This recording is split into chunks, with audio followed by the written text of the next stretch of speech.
ఆంధ్రప్రదేశ్ ఉప ముఖ్యమంత్రి పవన్ కళ్యాణ్ వైకాపా నాయకుల మీద సంచలనమైనటువంటి వ్యాఖ్యలు చేశారు. వైకాపా నాయకులు చేసినటువంటి అక్రమాలు నేపాల్ వరకు చేరాయని, నేపాల్లో పట్టుబడ్డటువంటి ఎర్రచందనం గురించి ఆరా తీస్తే పెద్దిరెడ్డి రామచంద్రారెడ్డి అలాగే పెద్దిరెడ్డి మిథున్ రెడ్డి పేర్లు వినపడ్డాయి అంటూ పవన్ కళ్యాణ్ గారు సంచలనమైనటువంటి వ్యాఖ్యలు చేసినటువంటి నేపథ్యంలో నిజంగా నేపాల్లో పట్టుబడ్డ ఆ ఎర్రచందనానికి ఇక్కడ పెద్దిరెడ్డి కుటుంబానికి సంబంధం ఉందా లేదా అనే దాని మీద మనం విశ్లేషణ చేసుకునేటువంటి ప్రయత్నం చేద్దాం. ప్రస్తుతం మనతో పాటు ఉన్నారు ప్రముఖ రాజకీయ విశ్లేషకులు, ప్రముఖ సీనియర్ జర్నలిస్ట్ దుర్గా వడ్లమణి గారు. వారితో మాట్లాడదాం. దుర్గా, నమస్తే అండి. నమస్తే. పవన్ కళ్యాణ్ గారు పెద్దిరెడ్డి రామచంద్రారెడ్డిని అలాగే పెద్దిరెడ్డి మిథున్ రెడ్డిని ఉద్దేశించి సంచలనమైనటువంటి వ్యాఖ్యలు చేశారు. వైకాపా నాయకులు చేసినటువంటి అక్రమాలు నేపాల్ వరకు చేరాయి.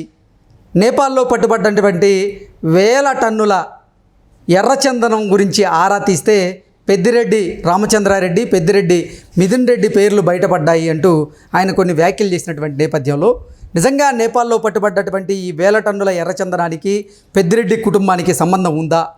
దీని మీద మీ విశ్లేషణ అంటే ఏం చెప్తారు? ఏమండి, ఒక ఉప ముఖ్యమంత్రి స్థాయి వ్యక్తి మాట్లాడారంటే అందులో నిజం ఉండకుండా ఉంటుందా?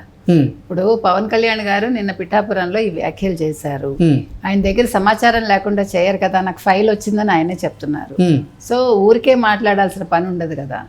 నిజం ఉంటుంది కాబట్టే మాట్లాడతారు. నిజం ఉంది అందులోనే మనం తీసుకోవాలి. ముఖ్యంగా ఇప్పుడు మైనింగ్ అయిపోయింది, ఇసుక అయిపోయింది, ఇప్పుడు ఎర్రచందనం బయటకు వస్తుంది. ఇంకా ఎన్ని వస్తాయో మనం ఆల్రెడీ చెప్పుకున్నాం.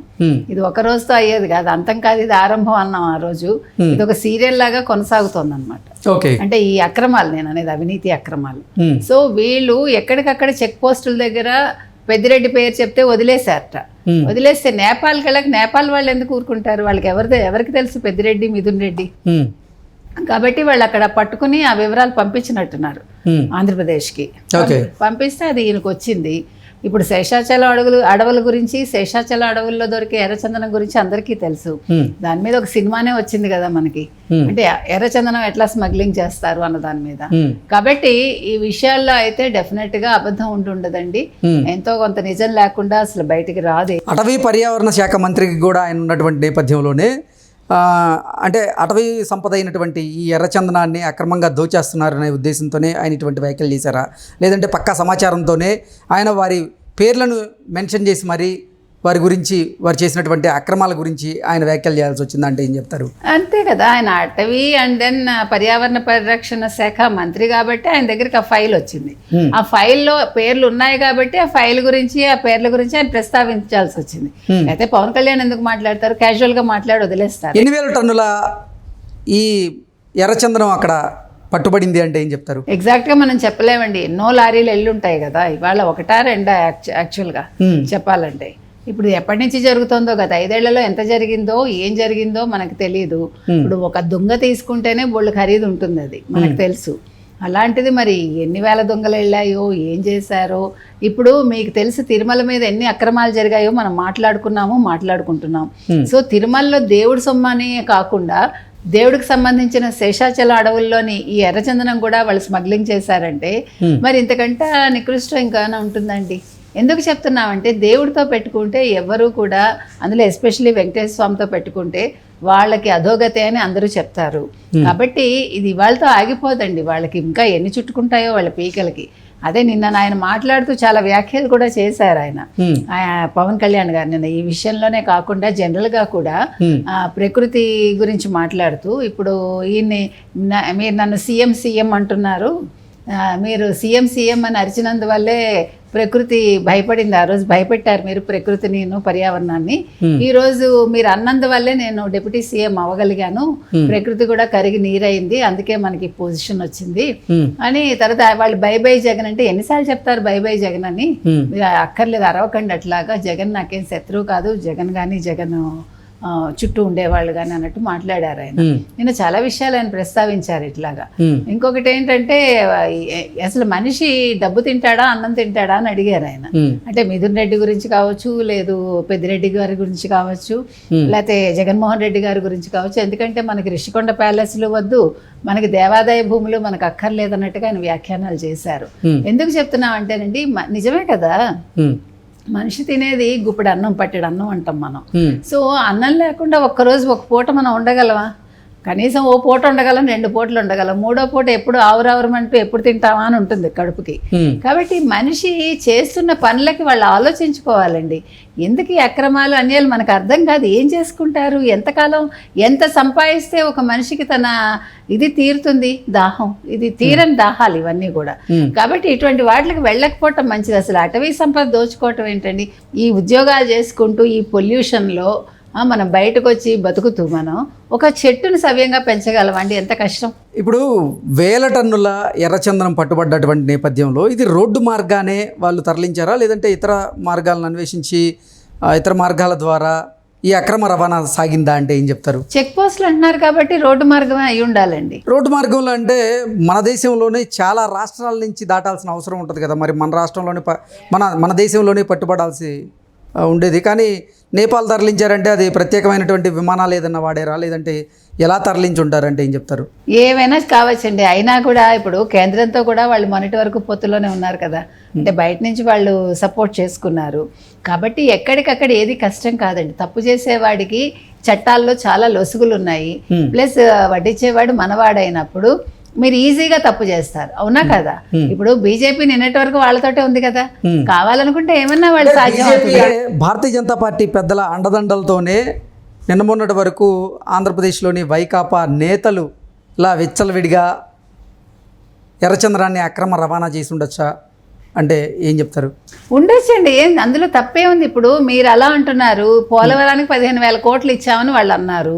తర్వాత మొన్నను ఎలక్షన్స్ ముందు కూడా వాళ్ళు 3,000 కోట్లు ఏదో కేంద్ర నిధులు రిలీజ్ చేసింది.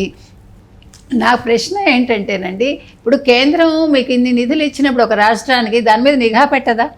అసలు రాష్ట్రం ఏం చేస్తుందో వాళ్ళు పట్టించుకోరా? మామూలుగా అంటే ఒక మాటకు అడుగుతున్నాను నేను, పట్టించుకోవాలి కదా.